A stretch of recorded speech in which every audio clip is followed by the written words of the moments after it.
Welcome to the Widowed Mom Podcast, episode 327, From Alone to Connected, 3 Ways Widows Can Ease Loneliness in Public.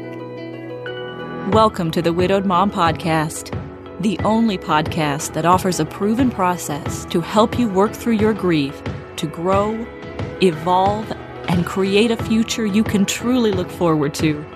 Here's your host, Master Certified Life Coach, Grief Expert, Widow, and Mom, Krista St-Germain. Hey there, welcome to another episode of the podcast. Quick little update from my world before we jump in. I am moved in and mostly settled. There's art on the walls. The sewer work is done. The rug for my living room has been ordered. And unfortunately with that sewer work, I'm so glad it was caught during inspection. But wow, I had no idea how invasive sewer work could be to one's yard. So the flower beds, the sprinklers, the grass, lots of work will need to be done. But I have chosen to believe that this is my opportunity to make it what I want. Because honestly, the grass looked good, but I didn't love what was going on in the flower beds and I didn't love the landscaping. So I'm going to make the best of it. I'm going to make it what I want. And something that kind of inspired this episode, I discovered that my new neighborhood has a wine night once a month for the ladies in the neighborhood, which I love. And I remember there would have been a time where I would have gone to something like that and been surrounded by people, and I would have felt incredibly lonely, especially after Hugo first died. And so that's what I want to talk about today, is what it's like to feel lonely when you're surrounded by people, and 3 things that you can actually do about it. I'm going to give you 3, and then I'm actually going to give you a couple of bonus additional suggestions. But I'm guessing that if you're listening to this episode, you probably relate. You have been in a crowded place. Maybe you're at a party or an event or a concert or even the grocery store, and suddenly you actually felt more alone than maybe you do when you're home by yourself. There's literally people around you, and yet you feel alone. And everyone else maybe seems to be laughing, or you're seeing couples holding hands, or you're seeing groups of couples, and people are catching up with friends and being social, and you feel like the outsider. It's a pretty common experience for most widows, and so that's why I want to talk about it. So let's get into 3 powerful things that you can do, and they are not complicated or difficult. They're actually quite simple. But 3 things that you can do so you can shift from feeling alone, lonely, to feeling more connected, even if you're a widow standing in a crowd of couples. Okay, here we go. Number 1, I want you to shift what you look for. Remember that your brain is always scanning the environment for evidence of what you are thinking. So the question is, what evidence are you looking for? What are you asking your brain to find? Because it will find what you ask. So if you walk into a room and you're thinking, I don't belong, your brain will show that to you. They're all married. That's all your brain will see. They all came in pairs. You won't even notice the people who came alone. Nobody's talking to me. Your brain will completely discount someone who comes up to you. Okay. So whatever we're looking for, we will find. If we are looking for, they don't know how painful this is for me, that's what we will perceive. That's what we will believe. That's what we will look for. And that's a beautiful thing that we have a filtering system in our brain that does this for us. It's actually quite helpful in many ways, but sometimes it's really not helpful when what we're accidentally looking for is creating the opposite of what we want. So when we want connection and we're actually looking for something that creates loneliness, we don't get what we want. And so it's important to understand what we are looking for so that we can shift it. And then we can deliberately look for what we want to see, for things that create connection, for what we do have in common. And our brain will also prove us right on that. So maybe it's, they love music, I love music. She's ordering the same salad I usually get. They laughed at the same joke that made me smile.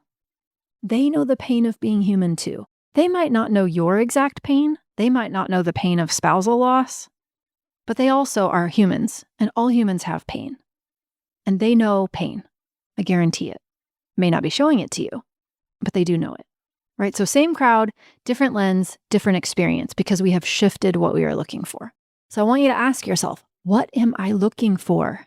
Am I looking for separation, or am I looking for connection? Because I'm going to find it, whatever it is that I look for. So that's way number 1.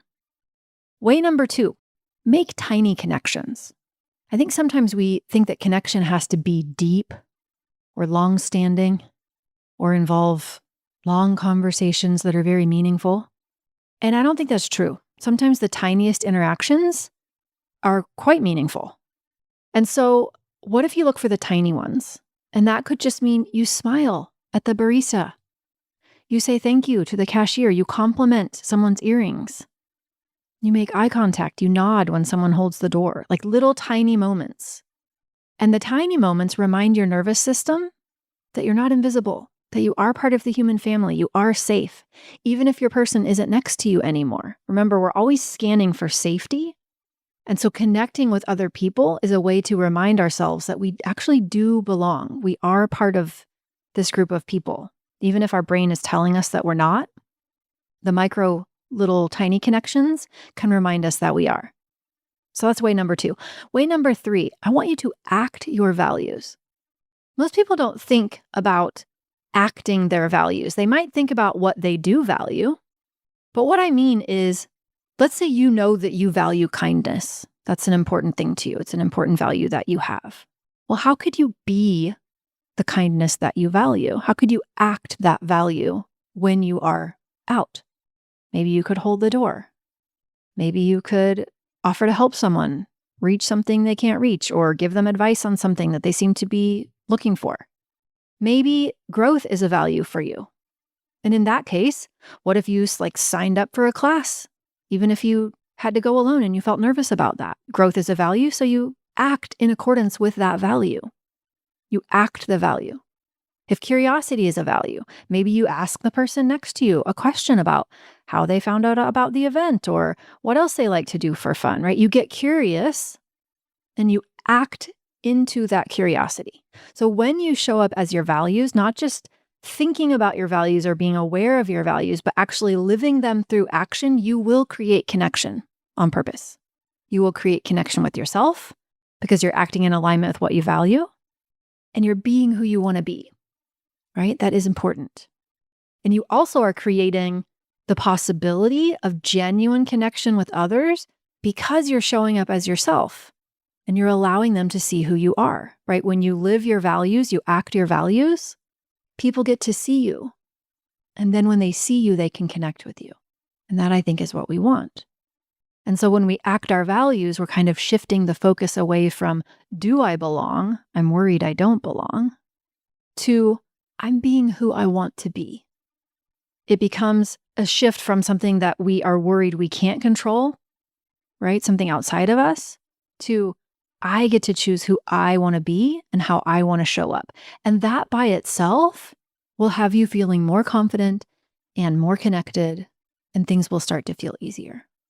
So, shift what you're looking for, make tiny connections, act your values. And a couple of bonus ideas, because I said I would. I want to suggest that you go out alone on purpose if you are not already doing it. Take yourself to a coffee shop. Take yourself to the cute little boutique that you always love but you never go to. I just did this last week. Go to a class, go to a movie, go to a restaurant. Do something. Even if it feels scary at first, every time you do it, you show your brain, I can do this. You give yourself a chance to practice the 3 things I just mentioned. Go out alone on purpose. And I also want you to think about connecting with yourself.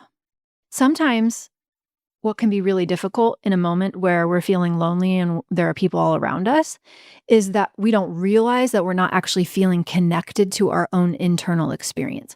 And you might notice that you feel unsafe, like maybe you feel a little bit out of body, kind of like you're floating, something like that, I'm not really grounded in my body. And so a simple thing that you can do, put your hand on your heart, maybe your stomach if you want, your belly, but at least on your heart. Slow breath in and out. Remind yourself, say it to yourself, I'm safe. I've got this. Or, you're safe. You've got this. Or, you're safe. I've got you. Okay. Any of these things where you're talking back to yourself, you're reminding yourself that you are safe, right? Your hand is on your heart. Tells your nervous system that even though it might be sensing danger, It reminds your nervous system that you really are safe. And then you reconnect with yourself. And because you do that, the world around you will feel less overwhelming. You will feel more present, more steady. And from that place where you are connected with yourself, it will be easier to connect with others. All right. And the last thing I want to offer is that you consider talking back to your brain, because brains have lots of unhelpful stories. I don't belong. They don't understand. Nobody knows what this is like. It's never going to be the same. I'll never fit in again. Only couples belong here. All of those things, as true as they might feel, are just thoughts. They are just stories that our brain has made up. And so we can talk back. So when your brain says something unhelpful like that to you, you can say, "Oh, I see what you did there. That's just a thought. Actually, I choose to believe," and then fill in the blank. "I'm human and I belong here. I have something in common with these people," right? You get to choose what it is that you want to say to your brain and talk back. So try those things. See if it helps. Next time you're in a crowd, next time you notice that you are starting to feel lonely, that everybody else seems like they're a couple but you, shift what you look for. Try to create connection in the tiny moments. And then think about how you can be your values. I promise you that loneliness does not mean that you don't belong. It just means that you've got some stories in your mind about what's happening. And it's a very human, common experience for widows. So we don't need to make ourselves wrong for it. We just need to notice it for what it is. And then we need to remind ourselves that we do have the power to create connection with ourselves, with other humans, and all the small ways count. If you're finding this podcast helpful, I would love it if you would subscribe. Better yet, rate, review the show. That is what teaches the podcast algorithm gods that the show matters. And that's what puts it in front of other widows. And that's what I really, really hope to do with this show. So that's what I have for you this week. Remember, I love you. You've got this. Take care, and I'll see you next week. Bye-bye. If you like what you've been hearing on this podcast and want to create a future you can truly get excited about even after the loss of your spouse, I invite you to join my Mom Goes On coaching program. It's small group coaching just for widowed moms like you, where I'll help you figure out what's holding you back and give you the tools and support you need so you can move forward with confidence. Please don't settle for a new normal that's less than what you deserve. Go to coachingwithkrista.com and click Work With Me for details and next steps. I can't wait to meet you.